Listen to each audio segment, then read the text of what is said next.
Welcome, everybody, to the Pure Prospects Podcast. I'm your host, Cody Thomas. Tonight, we've got Jason Thompson in the house. He's the Maysville Classic Tournament Director. He's the head boys basketball coach at Ripley High School. New coach, right? Yes, sir. Yes, sir. And you're also the director at the Camp One and Midwest Spotlight Exposure Camp that's coming up in August. Yes, sir. All right, so yeah, tonight we're going to talk player development, Camp One, Midwest Spotlight. We can also talk Ripley High School as well as the Maysville Classic, um, and why development matters always before exposure. Jason, man, welcome to the podcast. Sorry for all the technical difficulties. No worries. Thanks for having me on. So you're another Maysville guy like Julius and them, right? Yes, sir. Man, I know you guys got some stories to tell. Uh, Um, my story's a little different than theirs. So my mom is from a small town, Ripley, Ohio, which is right across the bridge, and my dad is from Maysville, Kentucky. And naturally, things when things didn't work out with my parents, my mom moved us back to Ripley, and so during my time growing up in Ripley, played all the different types of sports and stuff. But I had an older cousin from Maysville that's also my cousin and Julius's cousin and T's cousin, and his name was Pat Moore. And so he used to have what was it was like the Dirt Bowl League. So Pat worked for the Metropolitan Housing Authority, and so what he did was he used all the outdoor courts in the projects and had games there in the summer. But the main games were at Rotary Park, and so Rotary is kind of the evolution of the Maysville Classic, which was formerly known as the Dirt Bowl. And so what Pat had was a youth league that went on all summer long. And then at the end of summer, right before school started back, he would have the Dirt Bowl, which was a men's tournament. So he did all summer for the youth. He'd have men's runs, a men's league, but it was basically about player development for the younger people. And so what a lot of people don't know is that like Mason County's 2003 state championship team and the 2008 state championship team, both those groups of kids grew up playing at Rotary Park and Pat's made Dirt Bowl League, right? And so uh, that league had a lot of significance to us as kids because that was the place where we got to play against all the best kids in the area. And then we also got an opportunity to be around the older guys who were teaching us the ins and outs of the game and like just how to play the right way. And I think that that's kind of a lost art. We've kind of gotten to a point now where training is so prevalent and there's so many good trainers and everybody's like arguing for gym space and fighting for spot in the gym. And the reality of the situation is that kids just aren't playing enough. Like we learned how to play by playing. And so the training is cool, but those cones and those chairs don't move. And so when you're dealing in situations where you're trying to do development, in my personal opinion, it's always better to have bodies in the gym. That's why I like to do a lot of training with, a lot of people want one-on-one training. That one-on-one training's cool, but when you're dribbling around cones and chairs, they don't move, they don't guard, they don't force you to make reads. And you can tell a kid to make a read in training, but in that game, when there's a scouting report and your offensive concept is countered by a defensive concept, it comes down to what set of players is going to make the right read and accept the right action.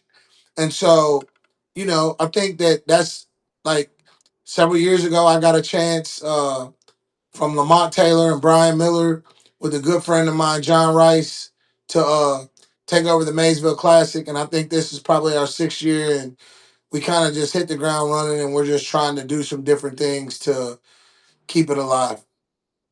Yeah, I think you're absolutely right. My opinion too is um, I don't know if it's just it's become saturated with the trainers or how social media is portraying development and exposure these days. But growing up, I learned to play basketball, of course, from my dad, but also on Sundays, well, almost every day I went to the church, and I got to play against the older guys, some high school kids, but like some 30, 40-year-old guys there. And man, I learned a lot there. It was physical. It was really more physical, but um, I think playing with the people in your community and things like that, you can learn just as much. Of course, you're not going to get that one-on-one, the skill stuff, but like you said, cones and they don't guard you back, right? So uh, there's not enough variables in there, and you get into a game situation, you know a cone is there. In a game, you got nine other people on the court, so you're going to have to learn how to, manipulate other players instead of cones.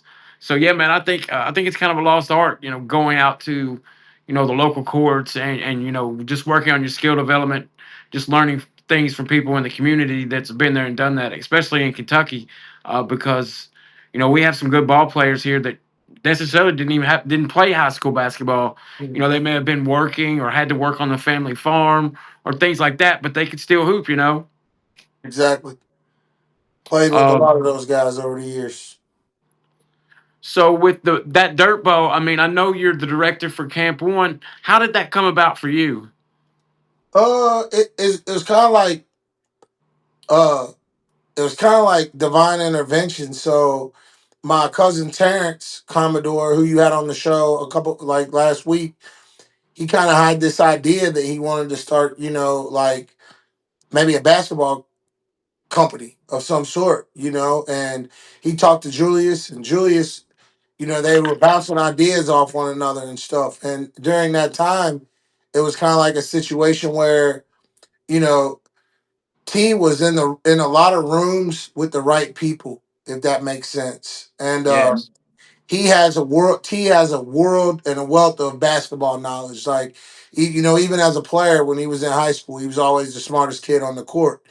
And so he knows the game, he understands the game, he understands all the different philosophies and nuances. But what he understands more than anything is relationships. And that's what Terrence is really good at, building relationships with people.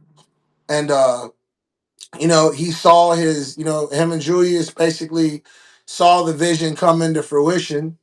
And at the beginning, T was like, not fresh out of college, but fresher out of college, and kind of was trying to find his way and stuff. Knew he was wanting to coach, but just didn't know what that would look like. And then all of a sudden, he landed a job at UK, doing some graduate stuff, and then stayed there for a couple of years, and then ended up going to Eastern Kentucky for a significant amount of time, and then ended up at Evansville, and has been involved in a lot of basketball stuff, like just recruiting and scouting, and just a lot of behind the scenes stuff, and really just when he was going through all that, there were some different rules as far as when he could be in the gym, when he couldn't be in the gym, and all those types of things. And so Julius and I kind of just, Julius kind of just said,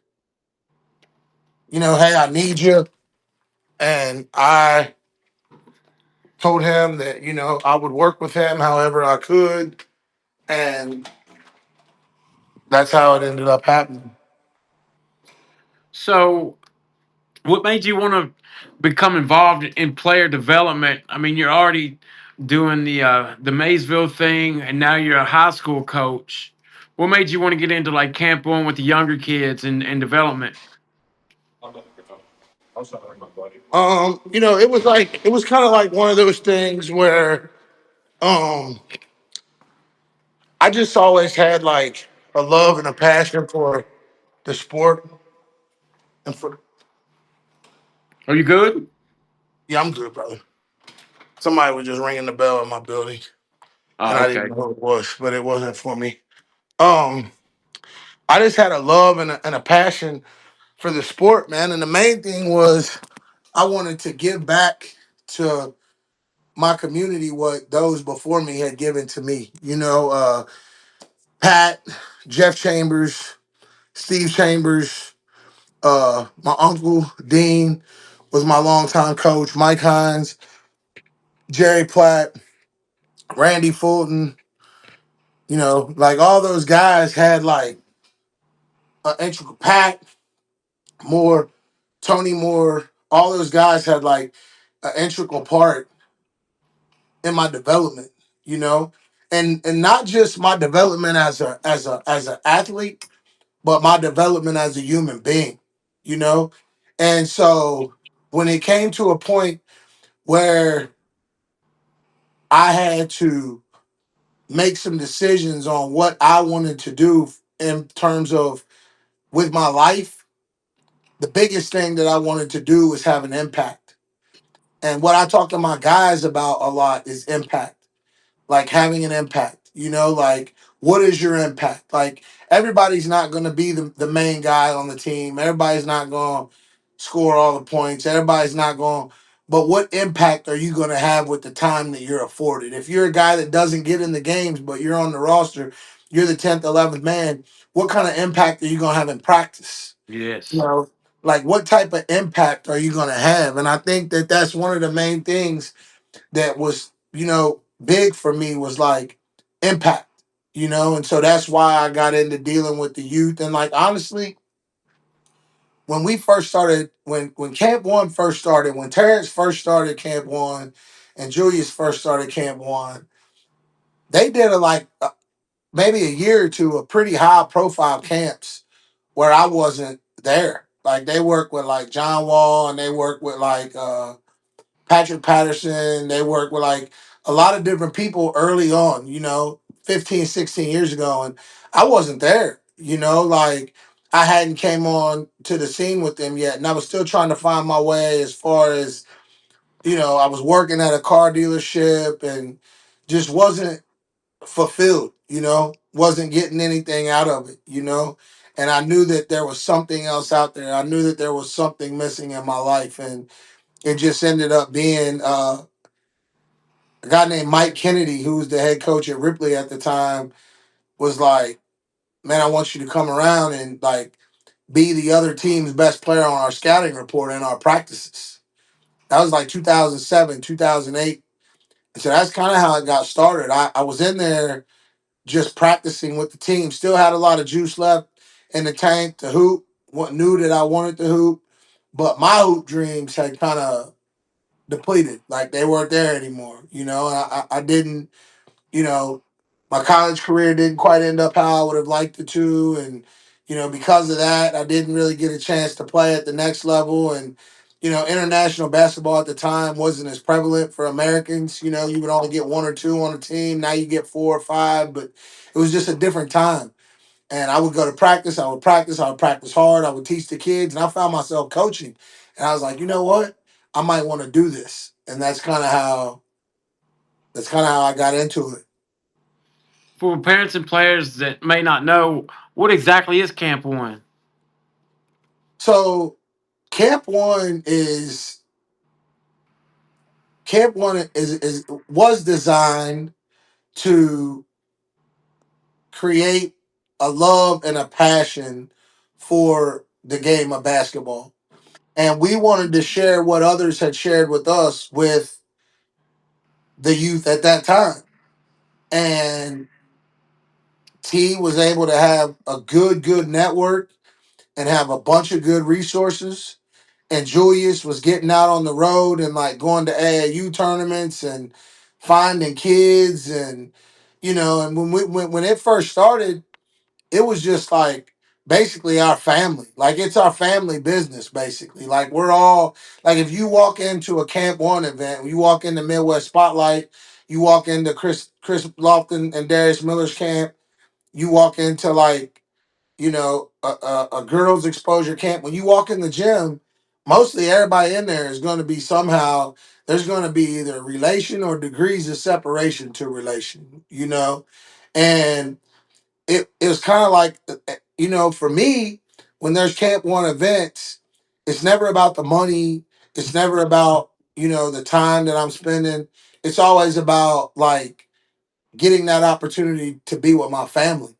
You know what I'm saying? And like and our events are like family, and like the resources and the network that we have all been able to create, not just for ourselves but for other people. Like I know a lot of people in a lot of different circles that have been or will be or are in the same rooms that they wouldn't have been in had it not been for Camp One. And I'm not going to do a bunch of name dropping, because one of the things that we pride ourselves on is we get a hold of kids, kids come to our stuff, kids have an opportunity to build their brand, kids have an opportunity to build their network, to meet new people, to meet friends. We worked with Darren Breeze back in the day with Coast to Coast Preps, and they got an opportunity to get a ranking, a national ranking. That national ranking would go to other places, and you wouldn't believe the amount of people that we had that started out coming to our camps. T would have this vision on how he wanted camp to look. Julius would have a vision on how to help T make it look that way. Julius would share that vision with me. Julius would go get players. T would get players. I would get some players. All the players would meet in one place. And then, boom, all of a sudden, we're seeing a bunch of people around with cameras, right? And then the next thing you know, all these other people with cameras are starting their own spotlight series. And we never looked at it as like, it was never from our perspective, it was never like any hate or never like any, they're biting what we're doing or whatever. We always supported everybody because it's always been about the kids to us. It's never been about us. Like, you'll never see us like, I'm not knocking anybody, but you'll never see us like saying that kids are where they are because of us. You'll just only see us support kids as they make the climb to getting to where they go. Yeah, exactly. I think that answers my question. Like, what separates Camp One from other camps across the country? Um, I think one of the biggest thing that sets Camp One apart from everybody else is we don't oversaturate that market. You know, we do a couple of big events a year, um, one super big event every year, and kids come, kids go, kids grow, they learn, they network, they have fun, they make friends, they get exposure, they learn, they get the hoop, and then we send them away to be great, and we stay out of the way. And I think a lot of other people, you know, and I don't think a lot of times that it's intentional or it's malicious, or I don't think that anybody's trying to maybe do whatever they're doing to like for their own good, but we just feel it imperative to give kids a platform to see the other best kids in the country, to perform against the other best kids in the country, to get them some exposure, to get them some social media hype and help build them up, and then let them go and spread their wings and fly. And we just don't ask anybody for anything. Like, if you want to come back, come back. If you age out, you age out. But it's all about network. It's all about relationships, and it's all about, it's not even about building the brand, because when your brand's good enough, it'll build itself. We don't have to build the brand. Like, the brand is the brand. It's branded itself. And Terrence and Julius have done a great job of, you know, instructing staff on what they want it to look like. Like, all of us have a clear understanding of what it's supposed to look like. Terrence and Julius have given us all the blueprint on what it's supposed to look like. And as the camp director, I don't deal with logistics. I don't deal with registration. I don't deal with parents. I don't deal with any of those things. I put together a schedule. We meet about the schedule. We discuss the schedule. We fix the schedule, and we go provide the platform. And I think that that's what separates us apart from everybody else, is like, we pride ourselves on trying to be organized and trying to be, meticulous and trying to be, fruitful in our thoughts on how we can grow and how we can improve. And we pride ourselves on trying to make sure that even if you're not the best kids, a lot of these people, you know, just want the best kids. We want the best kids without question. Undoubtedly, we want the best kids, but we also want all the kids that want to learn, love, and grow a passion for the game of basketball. So beginning players can benefit just as much as the advanced players. 100% because of the stations and the skill development. Like we pride ourselves on giving the kids the tools that they need. Like the reality of the situation is nobody's gonna come to our camp for 2 days and become the next, you know, Dylan Wilson, LeBron James. But it's just not gonna happen, right? But you come to the camp, you take the skills that you learn at the camp, you go work on those skills, you develop those skills, you improve those skills. Then you go to another camp, doesn't have to be our camp. Then you go to another camp and you learn something else. Then you go to another camp and you learn something else. And then eventually you just become a wealth of basketball knowledge and you put yourself in a position to learn, like I always talk about, learn, grow, and improve. And I think the teams at our events, the teams are picked equally. We play a lot of games that have restrictions. A lot of 3-on-3 has restrictions, 5-on-5, maybe some restrictions. And then we just open up the floodgates and we let them play. And so I think that with anything else, I use these analogies, a lot. And an analogy that I'll use in this situation is that when you're building something, first you got to have brick and mortar. Then you got to start with a footer. Then you got to start with the foundation, and then you start to build. And I think that for us, we want to be that foundation. Like a lot of what we do is brick and mortar. We don't really outsource a lot of stuff. We keep a lot of stuff in house, and I just it's a we got a really really really good team of selfless, humble, strong minded, knowledgeable basketball minds.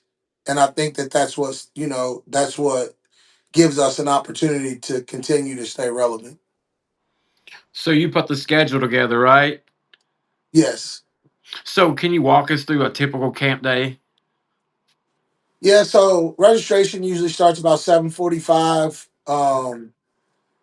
And we'll go registration from about 7:45 to 8:45. 8:45 usually get a camp welcome going. And then we'll do about an hour's worth of stations. We'll have about 6 stations that are about 10 minutes, 10 to 15 minutes apiece. So you get an hour, maybe 2 hours worth of stations.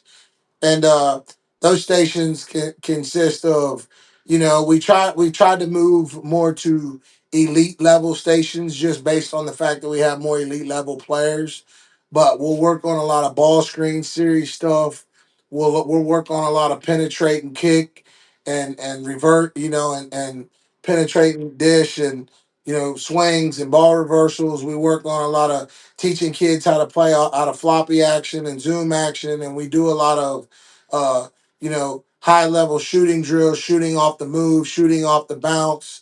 When we teach defense, we do a lot of, we don't do a lot of just, we teach the closing out short, choppy steps and high hands. And we want to talk about defensive rotations and we want to talk about posture and we want to talk about how to not just help side, but how to play help side and helping outside the lane. And, we try to talk about knowing when to make the extra pass and knowing, talk about how to, why it's important to play off 2 feet. And, we really try to have elite level stations. And that lasts until about, 10:30 or 11 o'clock. And then after that's over, we try to get a session of games and then after that, we'll go to lunch. And after lunch, we'll come back with maybe some learning the game segments and break down and work on some group stuff, just as far as teaching stuff, teaching the right way to play the game. And then we'll get another set of games kind of to close out the day. And then on Sunday, we don't really have stations. If we do, they're a lot shorter. And then from there, we just move into games on Sunday and just really trying to get kids exposure and creating good matchups so kids are getting to see what they're not getting to see in their communities. Because what happens is, I'll use like not County, for instance, sometimes, or they've got some, or Perry County, sometimes they've got some really good players, but there's just not a lot of really good players out there. There's good players, but there's not a lot of really good players. And this gives those really good players an opportunity to gauge where they are, not just on a state level, but on a national level.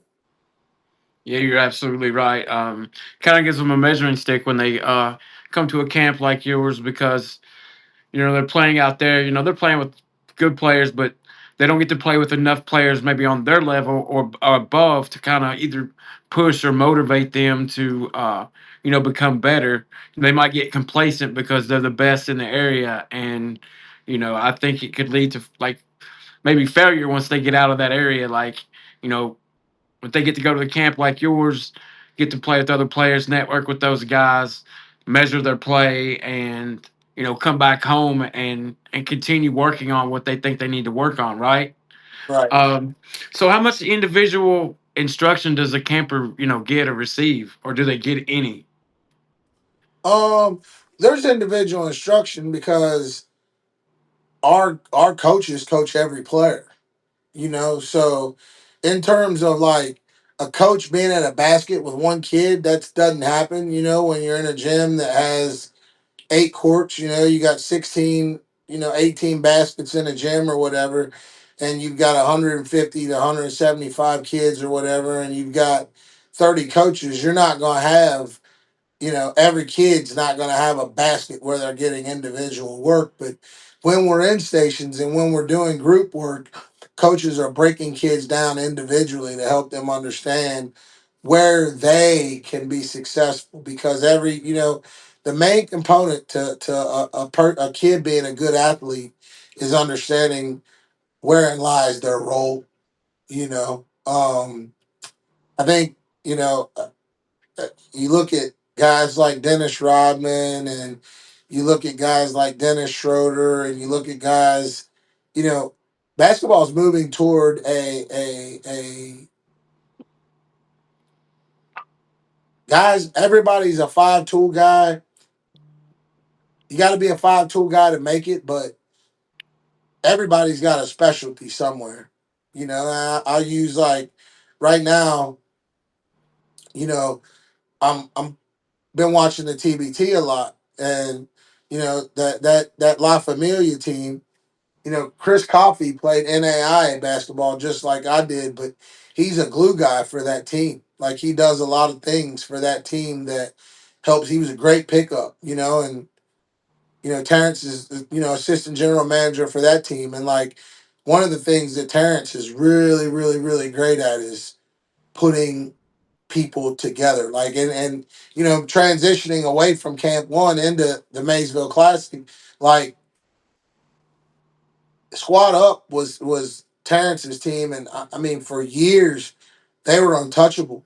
And there were a lot of teams that had a lot of really good players on them, but there's so many egos. When you're putting high level players together, especially for a weekend, there's so many egos, and there's so many guys that need the ball, and there's so many guys that need shots, and there's so many guys that need stuff ran for them. And Terrence has always been able to just put together guys that could just play together, like super really good players, but that play together. You know what I mean? And so I think that that's so important is like learning how to be part of a team, and I mean, being a leader of men is being able to know how to put the right men together, and I think that that's what Julius has also done, reverting back to Camp One. That's what he's also done. He's been able to put, the right team together. Julius, he prides himself on getting the right people in the gym to have the biggest impact for our kids. Yeah, most definitely. being able to put five guys together that, egos aside, like that's going to build your best team. Like, how many teams have you seen that, on paper with talent, like they're untouchable, but you put them on the floor together and there's just not enough basketball to go around. So I think one thing we talked about on that podcast was just knowing your role, and no matter what you're doing in life, it's not even just basketball. Knowing your role in life at work or wherever you're at.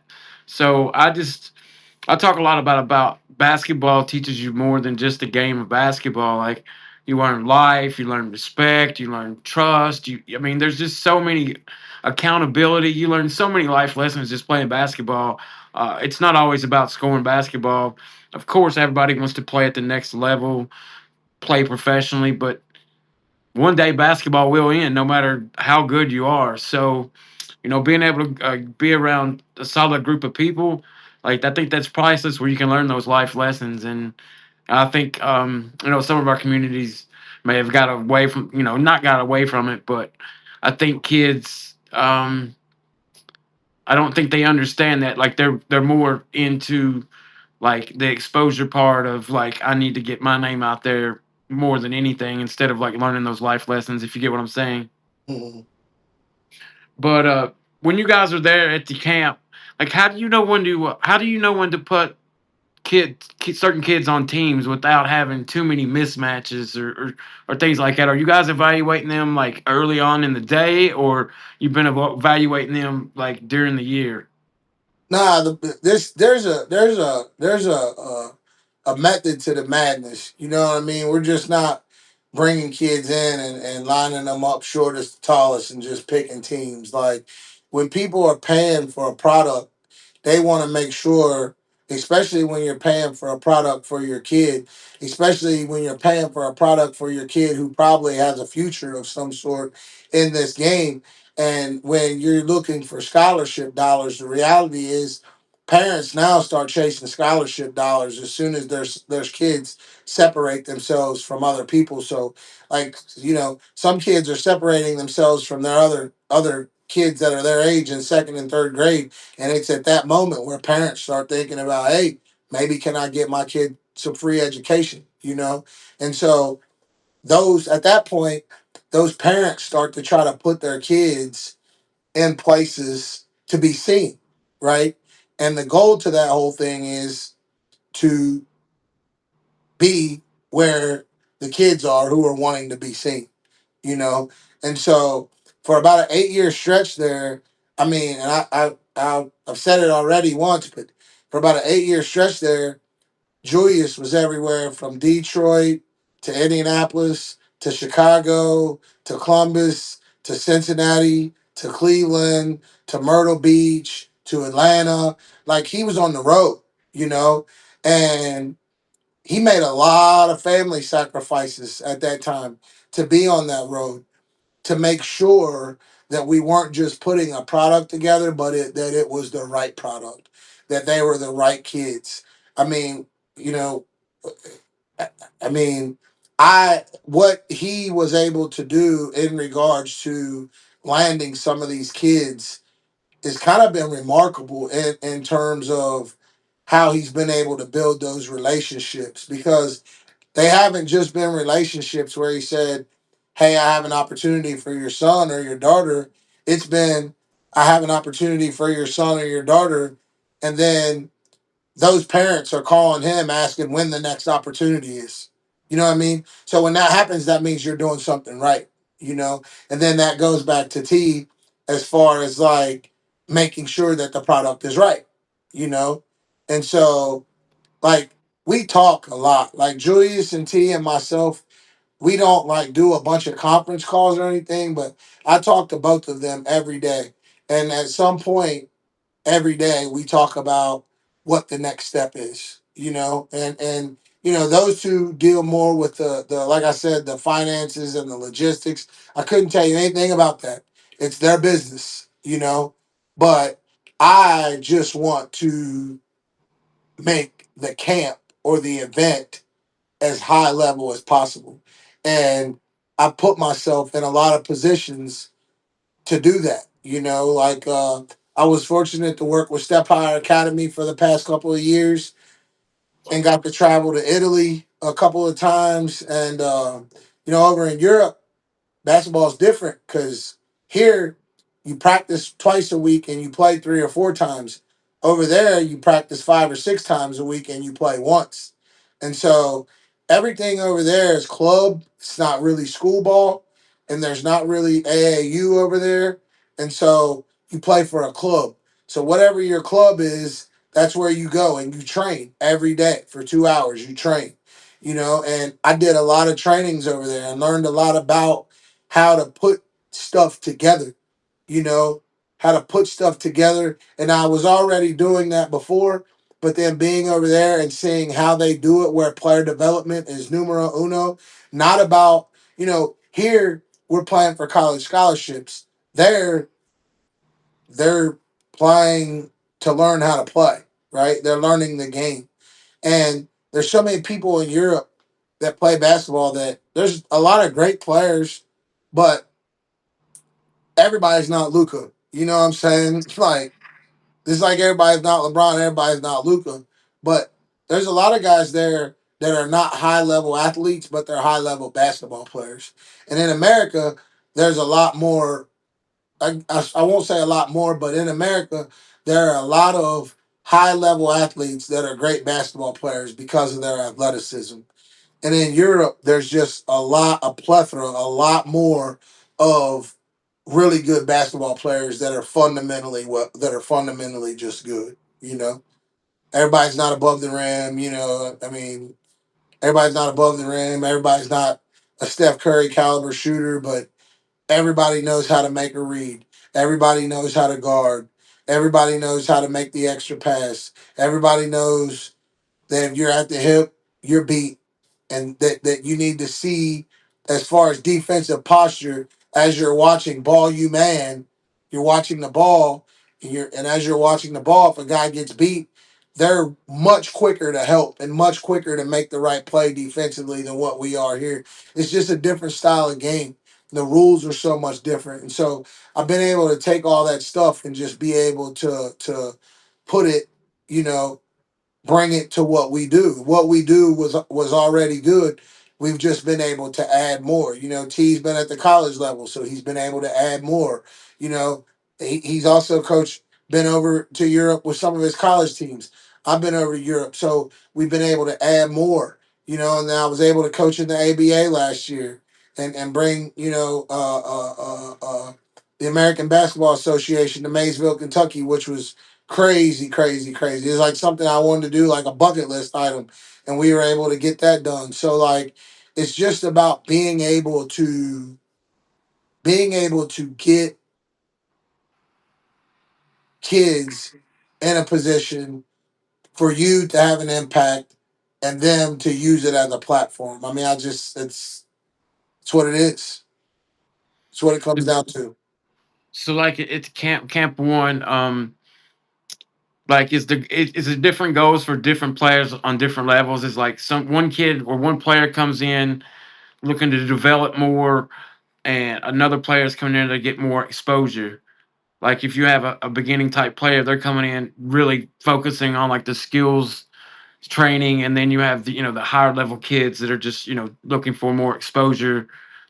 You get what I'm saying? So like the lower level players there to kind of develop more. They're all developing, but you're there at the skill. You're there trying to learn more of the skills than the other players. And I think it's what you're looking for, what you need. Like I think, like with everything in life, everybody's goal and mission is different. You know what I'm saying? And everybody goes about it different. And very rarely will you have a situation like Camp One where we're all on the same page. Like nobody's got a different mission, nobody's got a different agenda, nobody's got a different goal. Like that's rare. And I think that's because it's family. But as far as the players are concerned, like I think there's three different types of players that attend our camps. I think there's A, the type of player who wants to be where the smoke is at because they want to gauge where they're at. I think B, there are kids who are not seen in the communities that they're from for whatever reason. And I think they come there because they want to be seen and want to get some exposure and want to be respected and want to earn respect. And then C, I think that there's kids who love the game and want to be in a situation where they're around other people who love the game. I mean, I say there's only two times a year that I'm ever, like just overly filled with excitement and just happy. One of those is shout out to Coach Cam French. One of those is hard work camp because it's the only time that you're ever going to get to spend a week with like-minded people. Everybody there feels like you feel about the game of basketball, right? And then the other time is Midwest Spotlight because again, everybody there feels the way that you feel about the game of basketball. And that makes me happy, you know. And so there's a lot of passion in those gyms. There's a lot of sweat. By the end of Sunday, there's some tears because kids are hitting that wall. I mean, it's a lot of work over a 2 day stretch. We go 9 to 4 one day and 9 to 2 the next or something like that. That's a lot of work. And it's nonstop work. There's not dead time. Kids aren't sitting around on cell phones. Like we work from 9 to 12, we take lunch, and we work from 1 to 4. We work from 9 to 11:30, we take lunch, and we work from 12:30 to 3. We don't take breaks. We work. And so we kind of put the same emphasis in this that we do in our daily lives. I mean, if you talk to Terrence on a given day, he might have something going on with the TBT. He may have something going on with the school that he works at. He may have some, like, he's always working. If you talk to Julius, he's an administrator at a high school, an athletic administrator at a high school. He's always got, we're busy, we're busy, Saturday night, you know, I had, my buddy has an MMA company, and I'm the ringside color commentator for the MMA company for the pay per view. I had that Saturday. I got there for weigh-ins on Friday night at 7. Was there until 10. Came home.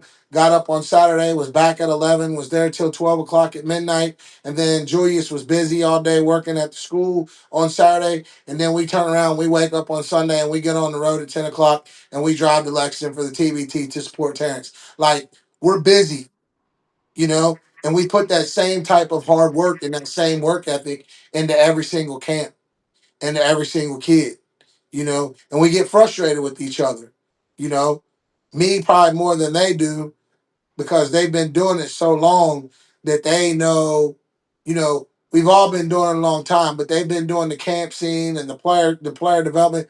They've been doing that so long that they understand that things come up and it's gonna fix itself, right? But for me, I still get as mad now as I did on day one when things aren't exactly how we talked about them being. It just is what it is. That's who we are, you know. And when you're that type of person, you don't need to rely on other people to help you build your brand or raise your stock because you can do that yourself. I think that's something that we've all been able to do is just raise our stock. We've all got different things going on. I've got Tri-State Basketball Blog. They've got Camp One. They got KBC Hoops. Like everybody's got different stuff going on, but we all come together for the same common goal, and that's to impact young people, give them a platform, and put them in a situation so they can see what greatness looks like. Because every single Midwest Spotlight, there's greatness in the building every single time. I see Julius is watching. He threw out the laughing emoji. I guess that tickled him on the, I guess, getting upset. What kind of role do parents have at the camp during the day? I mean, we hope they don't have much of a role at all because it's not about them. Um, we hope that they bring them, they watch them, they see them develop, they see them, you know, learn, and hopefully, you know, they can stay where, in that place. And then, when it's over, put the kids in the car and ask three simple questions. Are you better than you were before we came? Did you learn anything? And did you have fun? If you're asking your kids, that's for all the parents out there, all the parents with kids who have kids that are athletes, and I don't care what sport it is. when you get in your car after your son or daughter competes, if you're asking or having any other conversation outside of, are you better than you were before we came? Did you learn anything new? And are you having fun? You're asking all the wrong questions, and you're probably putting your son or daughter in a position where they're going to ultimately end up not wanting to play because of your behavior. I think that's one of the most common things that we see is that kids fall out of love with stuff because of coaches and because of parents, you know, because of coaches and because of parents. And a lot of coaches don't understand, like, you have to be able to coach every kid. You got to be able to coach every kid. He wants to hear about the Maysville Dirt Bowl. Yeah. You gotta be. So the Dirt Bowl, so like I said, we were there, and we got a cash prize this year. Oh, how much? Still working on it. It's gonna be over 2,000, I would say. Oh, So if anybody out there is looking to get in the team, August the 1st is the deadline. $100 deposit. Looking to fill it with between 12 and 16 teams. It'll be a 2-day event at the historic Maysville Girls Gym. Entry fee's $300. Uh, my cousin Lisa is gonna be out there cooking. So we're gonna have a bunch of good food out there. We'll have some snacks and some drinks and stuff. And it's just really gonna be a festive occasion like always. And Julius, he doesn't really like us to talk about this a lot, but his dad was one of the patriarchs, the matriarchs for the Maysville Classic. Paul King, his dad was one of the original. So there was the Dirt Bowl, then it died, then Pat brought it back. Pat was one Paul was one of the original OGs with the Maysville Classic. And so Julius has stories about the Maysville Classic that he'll share if asked, but that a lot of other people don't know. Maybe his friends know because they might have been with him, but like a lot of other people don't necessarily know. what kind of players could you expect there? Like, what age groups? Oh, I mean, it's a pro am. We shoot for it to be a pro am. We want it to be. We've had a lot of guys that have come from overseas over the years. Of course, Chris Lofton and Darius Miller both have played, but we've had Josh Harrelson, Patrick Patterson, Chris Duhon, Daniel Orton. Um, and there's been Alvin Sims, Sean Meyer. I mean, we've had. I mean, I hate name dropping. I don't like, what I mean, because it seems like a lot of times when people name drop, it seems as if, oh, look who I know. But it's not about that with me. I hate doing the name dropping, but those are just a list of some of the people who have been there before in terms of, Eric Johnson. Julius said Eric Johnson. They played at Louisville from here in Cincinnati. Like it's been so many. I mean, and then we got our local legends, Steve Chambers, Jeff Chambers, Brian Miller. Like, like we've had so many great players. Tick Rogers. There's been so many great players that have been, at the classic over the years. You know what I mean? And it's kind of faded away a little bit just because uh at one point there was no other tournaments like this. Maybe Lexington had their league, Louisville had their league, but this was the tournament, right? The men's tournament. And then like Northern Kentucky started doing the old timers, and then other people started having tournaments and they started paying cash prizes. And we tried to stay as traditional as we could stay for as long as we could do it, but now is now is the time. You know what I mean? Now is the time. Big shout out to Jerron Brown, Pittsburgh legend. But yeah, like now is the time to like rev it up and try to get that money back and try to get some money involved and try to get that pristine back. Make it a prestigious event. So that's what we're really working on. So this event really means a lot to you guys in the community. Oh, it's a community event, but it means everything to me.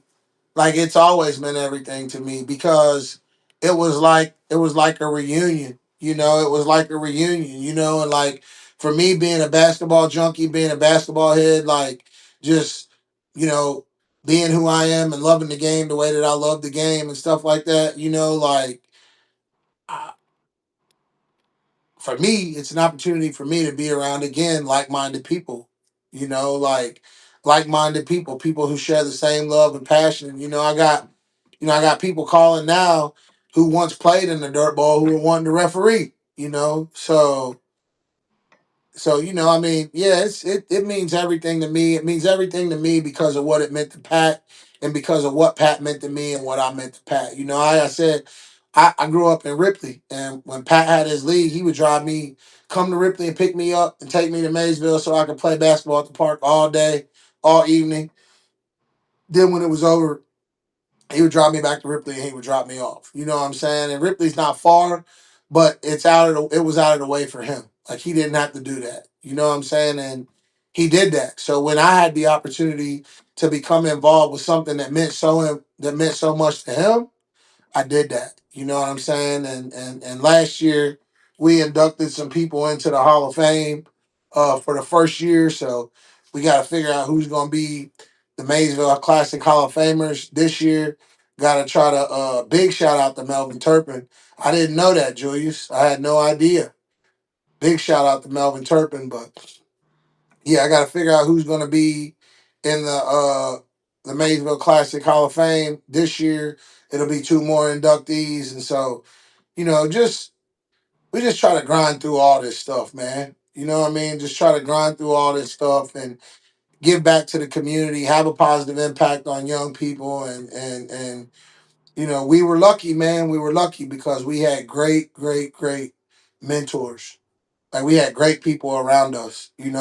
Like, if you ask Terrence or you ask Julius or you ask any Chris Lofton or you ask anybody in our inner circle, they'll tell you that we had the best mentorship. Like, Truck Warner was like a legendary AAU coach back in the day. Around Maysville. But he was more like a father figure to all of us. To even the kids who had dads at home, like, he'll smack you in your neck to let you know he wasn't playing with you. You know what I'm saying? And so, yeah, like, we've been fortunate, man. This ain't.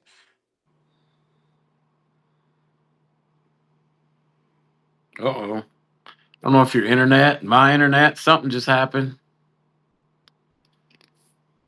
Your internet connection. Hopefully you come back, man. This has been a great convo.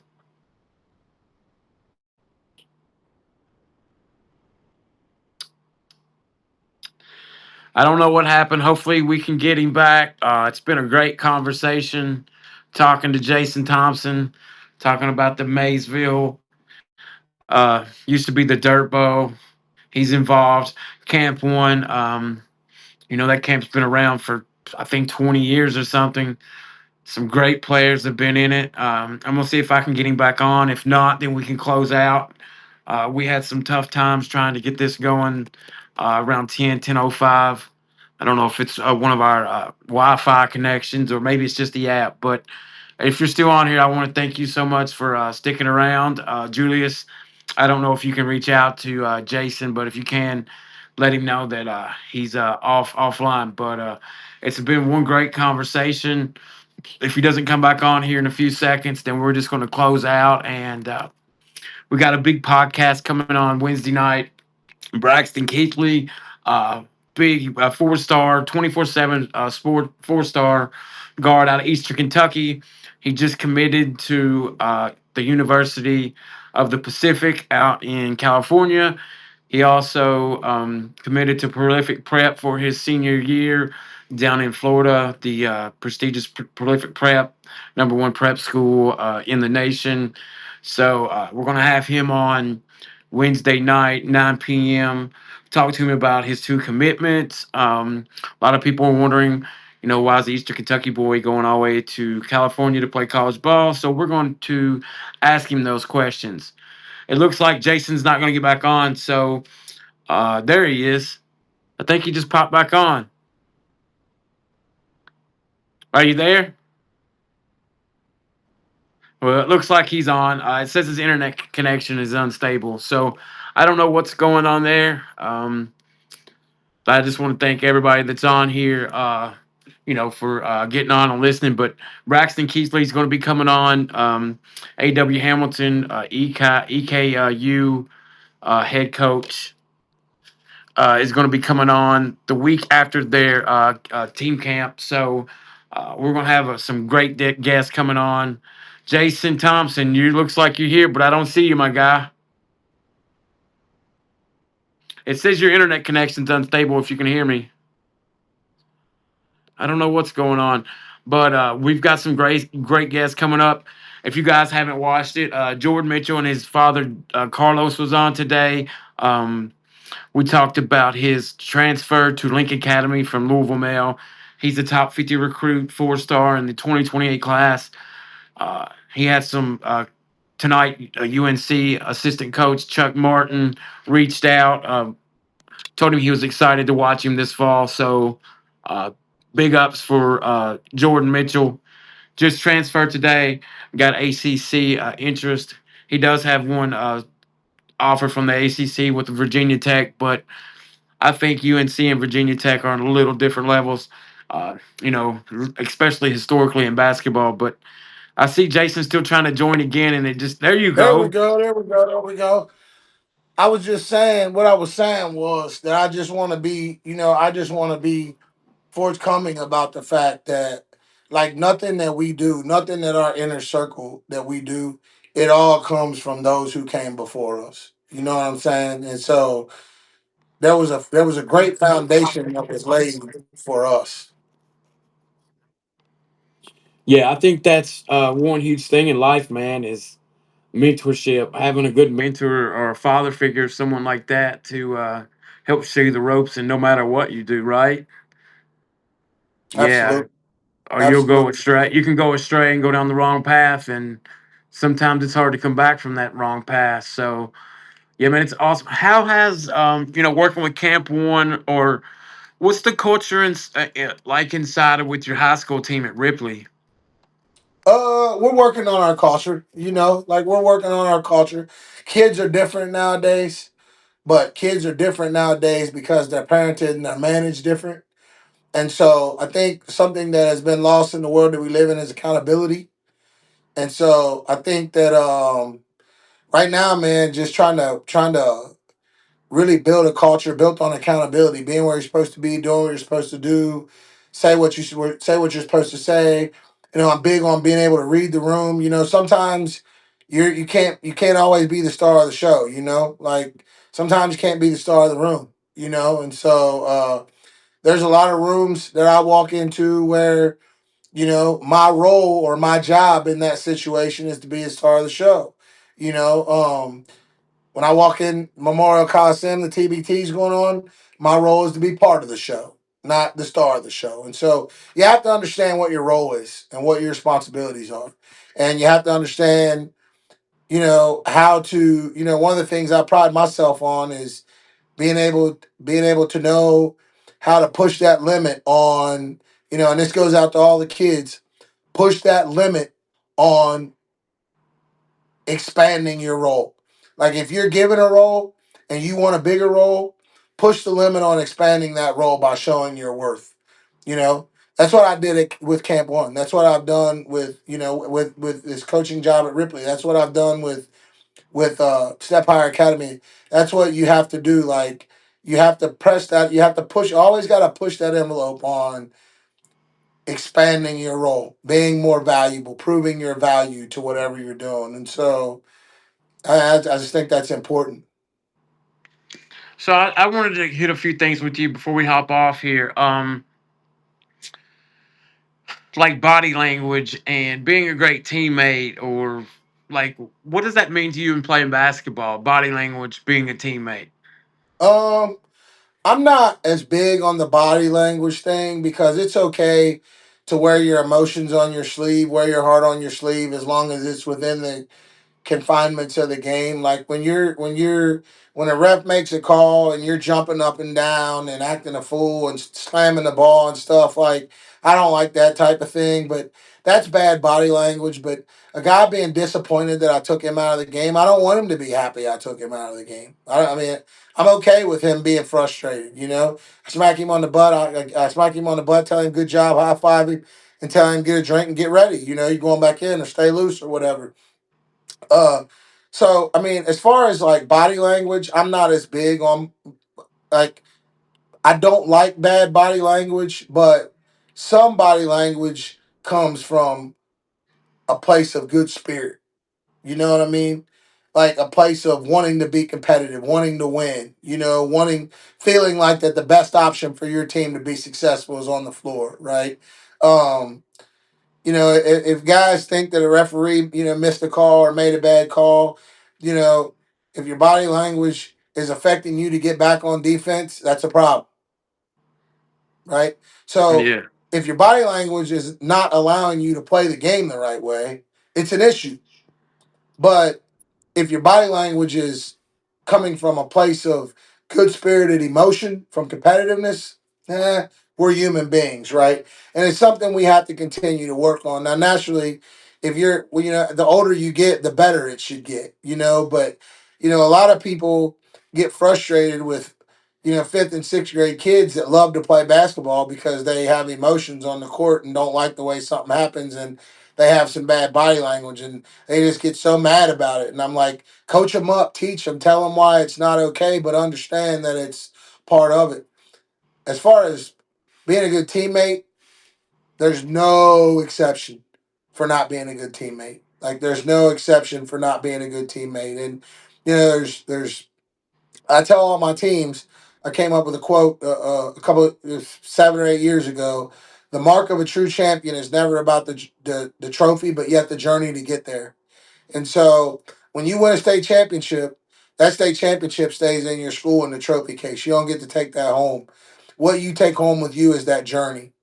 And when you're going to war every night with guys that you have a love for, that you grew up with, that you have a brotherhood with, that you crawl in a foxhole with, that you understand that you're going to win some battles along the way, you're going to lose some battles along the way when trying to win the war, but you stick together in that process. That's what being a good teammate's about. Um, it's okay to hold teammates accountable. It's okay to redirect teammates. It's okay to tell a teammate that this is not your best performance. I need more out of you. It's okay. But what's not okay is the blame game. What's not okay is the finger pointing. What's not okay is the lack of respect for the game and for your teammate. That's not okay because when you have problems in the locker room, which is what I call in house, right?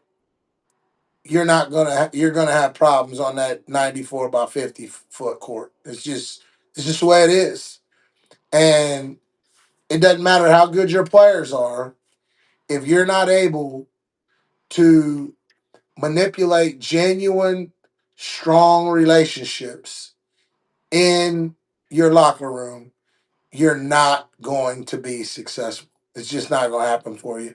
I hate it, but it's just not going to happen for you. And especially in Ohio, I don't like the way Ohio's went to 7 divisions in basketball. It's watered down now. There's 7 state champions. It's way too much. But when there were 4 state champions, you'd always see the Division 3 and Division 4 teams, especially Division 4. It would always be teams that have kids that have been together since second and third grade. And it's not a basketball issue, it's a camaraderie issue. It's a brotherhood issue. It's a I'm going to war with my brother issue. And those schools don't have those problems, and a lot of times the more talented team's gonna win a state championship. But a lot of times the more talented team's not gonna get there because they don't have that brotherhood, and so teamwork, as old Amish, teamwork makes the dream work. It's not cliche. It sounds cliche. It's not cliche. In sports, in coaching, it has to happen. And the mark of a true champion, as I said, is never about the trophy, but it's about the journey that it takes to get there. And that journey is what it's all about. Man, it's been one great conversation, dude. I've enjoyed you coming on, like everything you're doing. You're doing things in your community. With Camp One, what you guys are doing with the younger kids, giving them the platform. Working with their skills and like give them the exposure that they're coming there to look for. It's been a great conversation. We're going to close out. Man, I hope to hear from you. Yeah, man, I'm really excited. Julius got me hooked up with you. I think Saturday, give me your contact, and he told me some things about you. But from this conversation I've had with you, give you a lot of respect for what you're doing for other people's kids, and it just seems like you have a really really high passion for the game and teaching it the correct way, and kind of instilling some values in the kids that you work with. So I got to give you some respect out of that. But yeah, so go ahead and let us know when the Maysville Classic is and Camp One, and then we'll hop off here. Maysville Classic, August 8th and 9th. Maysville, Kentucky, Maysville High School Girls Gym. Entry fees $300. $100 deposits due by August 1st. You can contact me, you can contact John Rice. If you ain't got a squad, don't waste your time because there's going to be some killers around there. It's going to be some dogs. I believe the Midwest Spotlight, August 15th and 16th in Lexington, Kentucky at the Sports Center. Um, it's for we want the best kids in the country. And like I said earlier, if your child wants to see where he's at, wants to prove that he is who you think he is, or wants to get better, those are the three things that we're looking for. And that's where you can be. You can register online at the Camp One website.